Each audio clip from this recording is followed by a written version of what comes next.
Hey, what's going on? It's Chris Carino, and this is the Voice of the Nets podcast. As we are coming to you after a lengthy offseason, doing a series of podcasts here that are going to spotlight the players that we see, guys that were holdovers, guys coming into training camp that we want to get a closer look at. And I've assembled a dream team today. Of course, my longtime partner. What are we beginning? Season number 22, I believe, together. Maybe 23. 23, the capper, Tim Capstraw. Yeah. It's been a long time. And then somebody who Capper might not have been born when we started working together yet, but he has brought a fresh perspective. His film breakdowns on all the Nets digital media outlets has been just fantastic during the offseason. He's with NetsDaily. It's Lucas Kaplan. Hello, Lucas.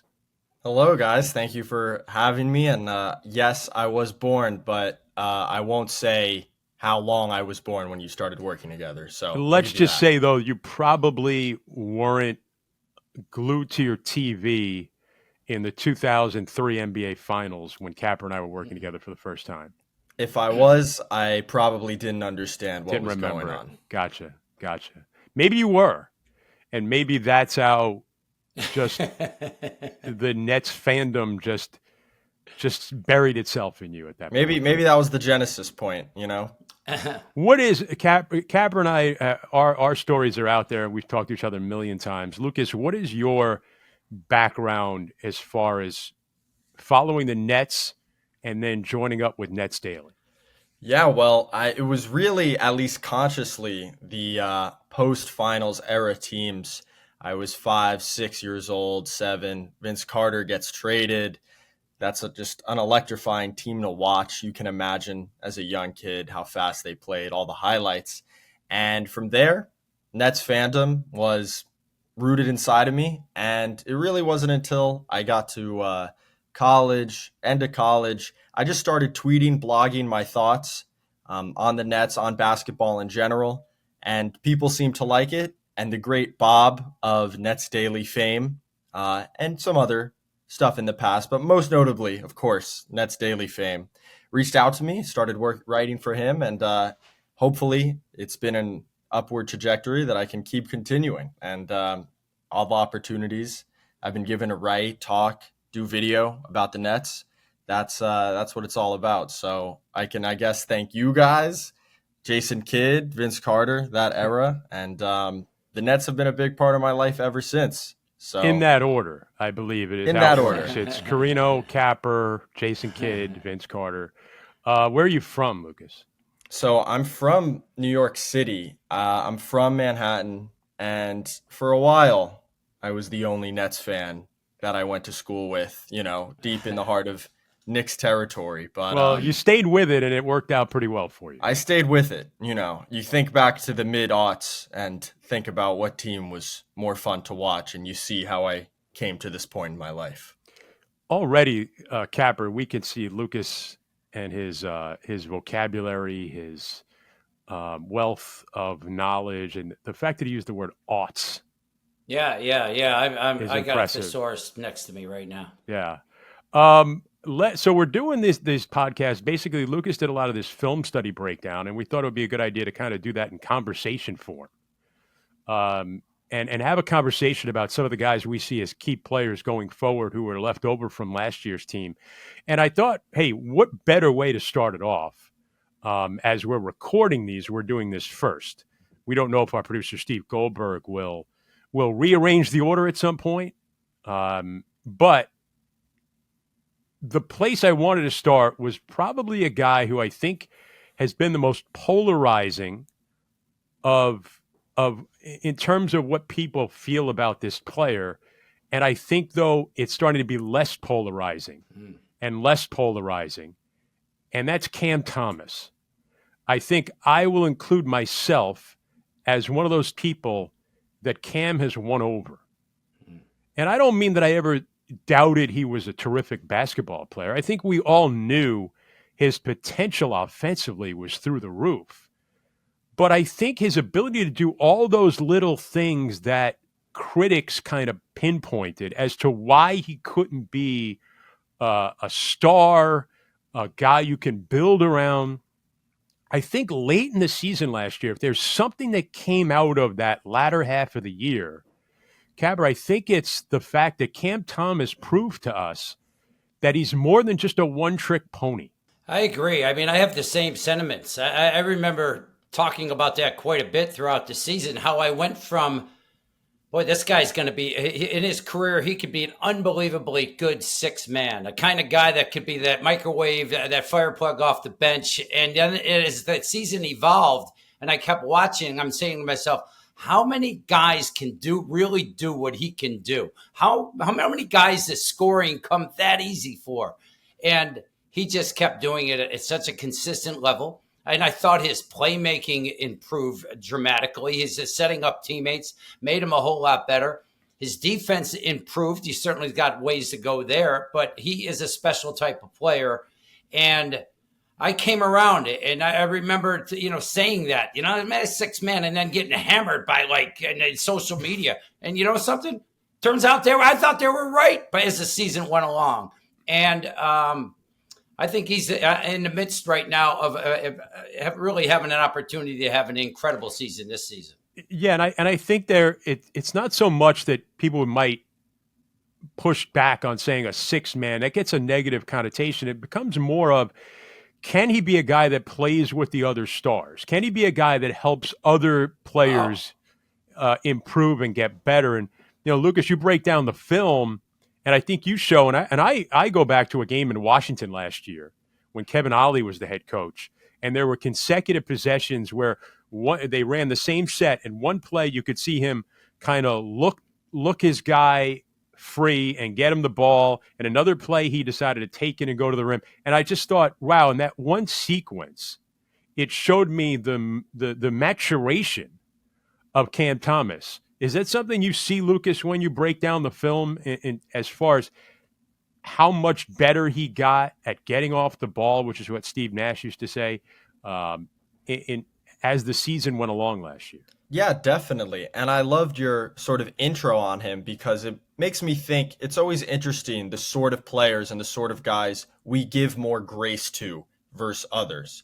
Whereas it's hard to get up 15, 20 shots a game, to create that separation and opportunity for yourself. And it seems like sometimes the guys that can do that, like Cam Thomas, we don't give as much grace and say, oh, they'll figure out the rest, as maybe say a guy who's good on defense but can't really do much on offense. It feels like in general, we give those guys a lot of time to say, oh, he'll improve his shot, this, that, and the other. But I agree with you on Cam Thomas, that Washington game. I pointed out they double him off a pick and roll, and he has the same situation, and he makes, 2 or 3 different reads. But you can tell that part of his game, he's understanding now, and it's come with reps. I mean, you heard him say it last season. This is kind of like a rookie year for me, just based on the fact that I didn't get a lot of minutes in year 1 or 2.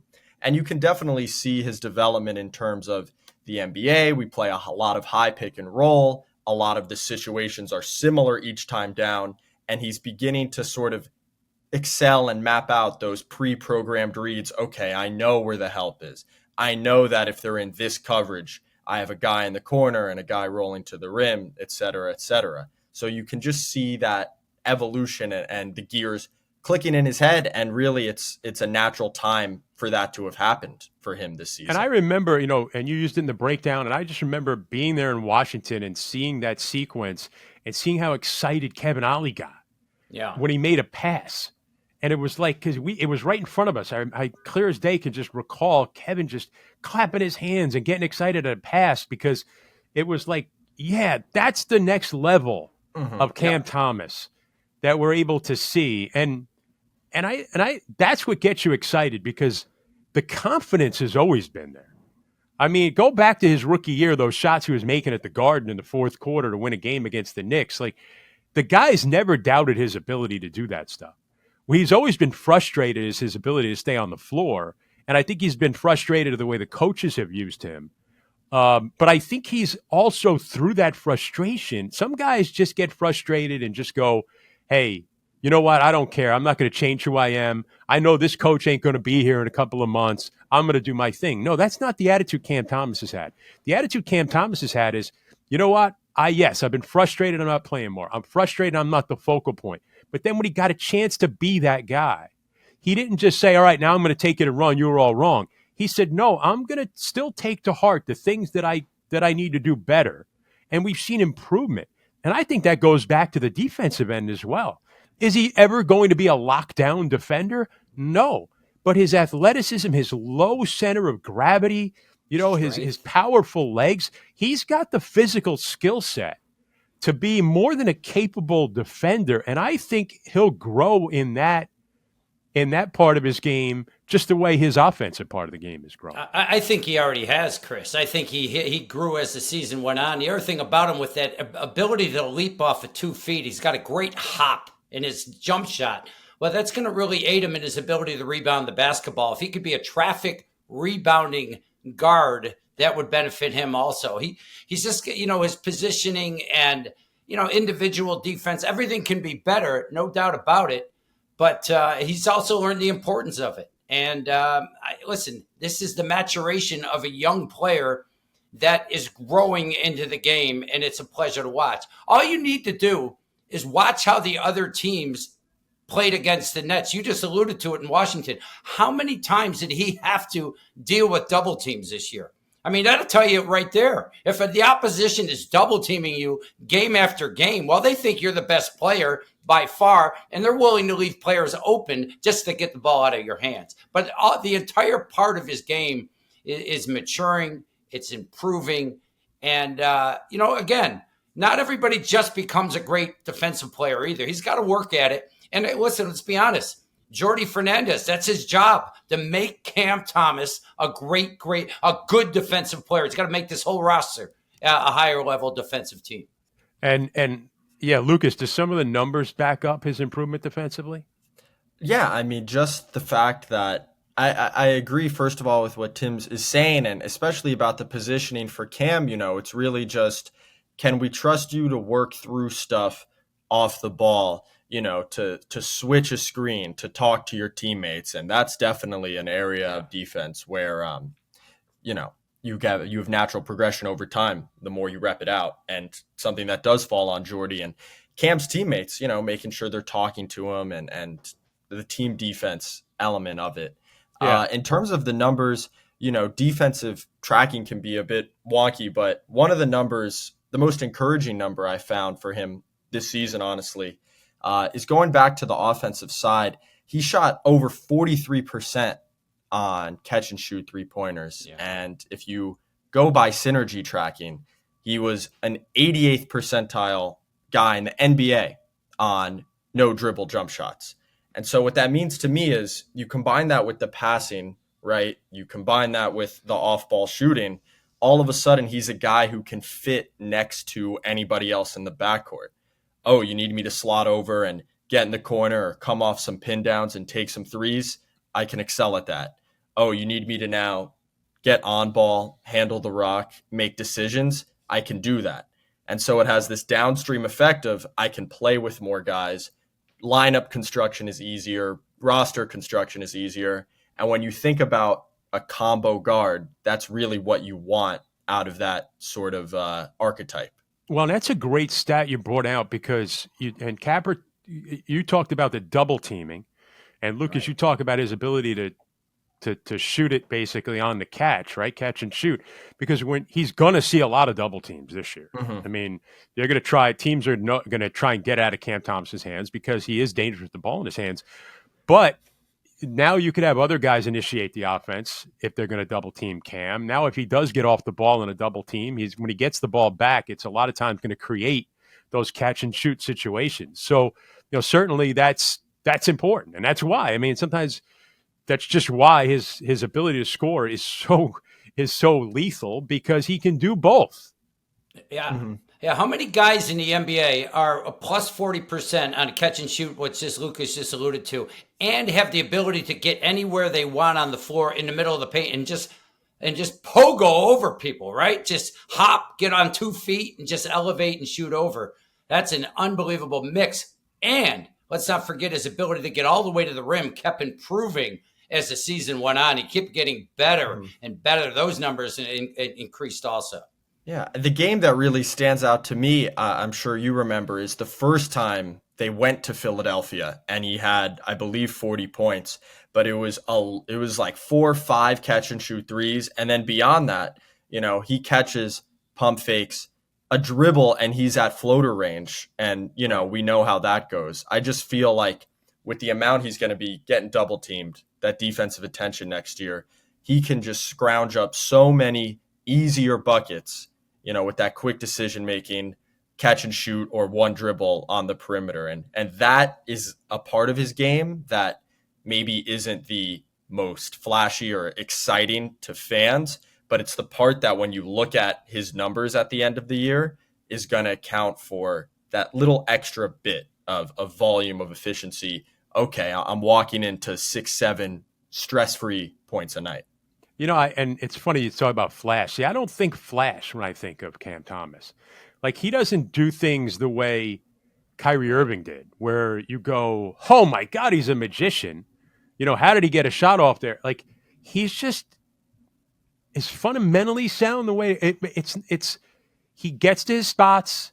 He's always on balance. The shots are efficient. They go in. Like, there's nothing where you walk away going, there's nothing behind the back, twisting, falling down. He just scores.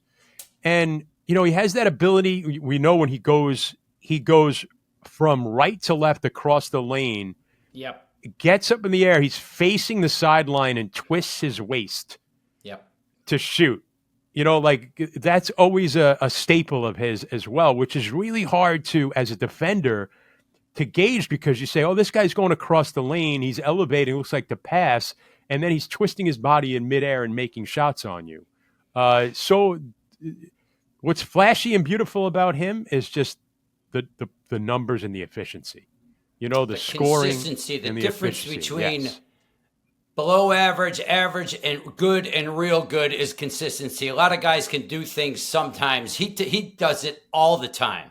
And that is the huge difference. The consistency with which he can score the basketball. You just got to make him great at everything else, and you got yourself a heck of an NBA player. Yeah, I mean, it's not easy, as I said before, to get up.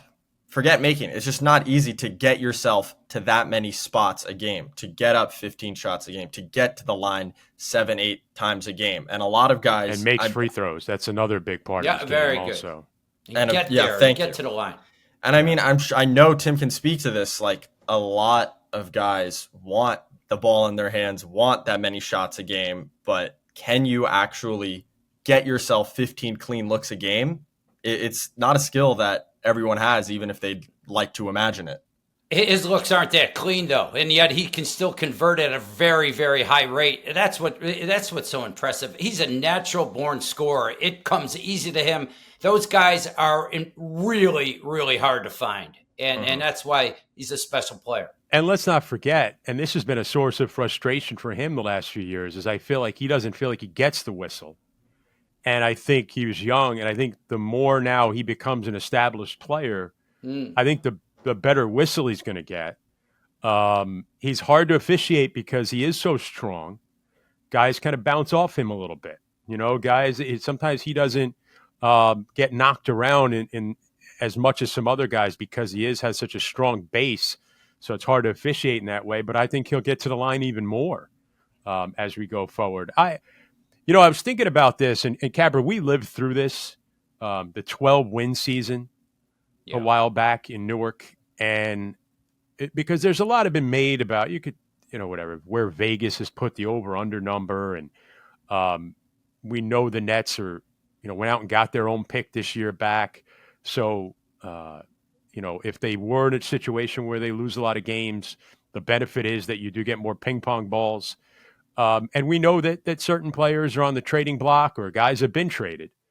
But the difference between some of the bad teams that we have been through in the past, and you and I have run the gambit from calling NBA Finals teams and 12-win teams. But the team like the 12-win team, there was no one that you could get excited about the way you're getting excited about Cam Thomas. There was nobody on that team with the exception of maybe Brooke Lopez where you could get excited about the way you are about a Nick Claxton. Like, there are guys on this net team that we're going to be really curious, and the development of Cam Thomas is probably right at the top of that list as to guys you could eventually build around when you do get good. Yeah, I mean, that's the interesting time that this is going through. It doesn't feel like that at all to me, Chris. It feels better than those times, those rough times to me right now. More Maybe promising. I'm not in the midst of January and they haven't lost 8 in a row. I don't know, but it doesn't feel that way. The combination of pretty good young talent, guys playing pretty well, even in summer league. Obviously what they're able to capitalize on the trades of, especially Kevin Durant.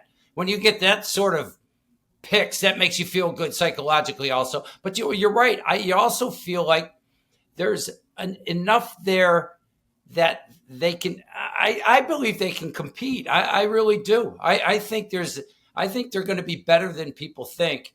And Cam Thomas is a big reason why, but I think there's a number of guys, Claxton, I think Jalen Wilson, we could go up and down the lineup right now. I know the goal isn't the championship right now, but there's a lot to really like about this team right now. Hey, you couldn't tell me anything about Courtney Lee and Terrence Williams when I was watching that team. That's for sure.